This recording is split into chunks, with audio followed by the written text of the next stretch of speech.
അമൃത് പദ്ധതിയിൽ ഉൾപ്പെടുത്തി നിർമ്മിച്ച പുതിയ ബസ് സ്റ്റാൻഡിലെ എക്സലേറ്റർ പ്രവർത്തനരഹിതമായ സംഭവത്തിൽ ബിജെപി കൗൺസിലർമാരുടെ പ്രതിഷേധം. കൗൺസിലർമാർ എക്സലേറ്ററിൽ റീത്ത് വെച്ച് പ്രതിഷേധിച്ചു. എക്സലേറ്റർ തകരാറായതോടെ ജനങ്ങൾ അനുഭവിക്കുന്ന ദുരവസ്ഥ സംബന്ധിച്ച് അമൃത വാർത്തകൾ റിപ്പോർട്ട് നൽകിയതിന് പിന്നാലെയായിരുന്നു പ്രതിഷേധം. 2 മാസമായി പ്രവർത്തനരഹിതമായി കിടക്കുന്ന എസ്കലേറ്ററിലാണ് ബിജെപി കൗൺസിലർമാർ റീത്ത് വെച്ചത്. അമൃത് പദ്ധതിയിൽ ഉൾപ്പെടുത്തി കോടികൾ ചിലവഴിച്ചു നിർമ്മിച്ച എസ്കലേറ്ററിന്റെ നിലവിലെ അവസ്ഥയ്ക്ക് കാരണം കോർപ്പറേഷനാണെന്ന് ആരോപിച്ചായിരുന്നു പ്രതിഷേധം. എസ്കലേറ്ററിന്റെ അറ്റകുറ്റപ്പണികൾ ഉടൻ പൂർത്തിയാക്കി ജനങ്ങളുടെ ദുരവസ്ഥയ്ക്ക് പരിഹാരം കാണണമെന്ന് ബിജെപി ജില്ലാ സെക്രട്ടറി ടി റെനീഷ് ആവശ്യപ്പെട്ടു. വരുന്ന കൗൺസിൽ യോഗത്തിൽ വിഷയം ചർച്ച ചെയ്യുമെന്നും അദ്ദേഹം പറഞ്ഞു. പുതിയ ബസ് സ്റ്റാൻഡിലെ എക്സലേറ്റർ കഴിഞ്ഞ 3 മാസത്തിലധികമായി പ്രവർത്തനരഹിതമാണ്. ഇതുമായി ബന്ധപ്പെട്ടുകൊണ്ട് ഇന്നലെ അമൃത ചാനലിൽ ഒരു സ്റ്റോറി കൊടുത്തതായി ശ്രദ്ധയിൽപ്പെട്ടിട്ടുണ്ട്.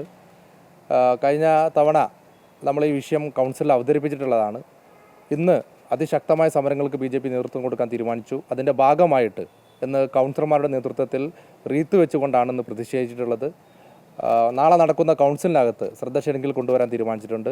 2020 അമൃത് പദ്ധതിയിൽ ഉൾപ്പെടുത്തി 11.35 കോടി ചെലവിൽ പുതിയ ബസ് സ്റ്റാൻഡിലെ മേൽപ്പാലം നിർമ്മിച്ചത്. റോഡ് മുറിച്ചു കടക്കാനുള്ള സൗകര്യത്തിനായാണ് എസ്കലേറ്ററും ലിഫ്റ്റും ഒപ്പം സ്റ്റെപ്പുകളുമുള്ള മേൽപ്പാലം നിർമ്മിച്ചത്. എന്നാൽ നിർമ്മാണം പൂർത്തിയായി മാസങ്ങൾ കഴിഞ്ഞപ്പോൾ തന്നെ എസ്കലേറ്റർ പണി മുടക്കി തുടങ്ങി. ഇതോടെ ജനങ്ങളാകെ ദുരിതത്തിലായി. റോഡ് മുറിച്ചു കടക്കാൻ ഒരുപാട് ദൂരം ചുറ്റിക്കറങ്ങേണ്ടതുകൊണ്ട് സ്റ്റെപ്പുകൾ കയറാതെ നിവർത്തിയില്ല. ഗർഭിണികളും പ്രായമായവരും കുട്ടികളും ചുമട്ടുതൊഴിലാളികളുമെല്ലാം സ്റ്റെപ്പ് കയറി ഇറങ്ങി വലയുകയാണ്. ഈയൊരു ദുരവസ്ഥയ്ക്ക് പെട്ടെന്ന് പരിഹാരം കണ്ടില്ലെങ്കിൽ ശക്തമായ സമരവുമായി മുന്നോട്ടു പോകാനാണ് BJPയുടെ തീരുമാനം. അമൃത ന്യൂസ്, കോഴിക്കോട്.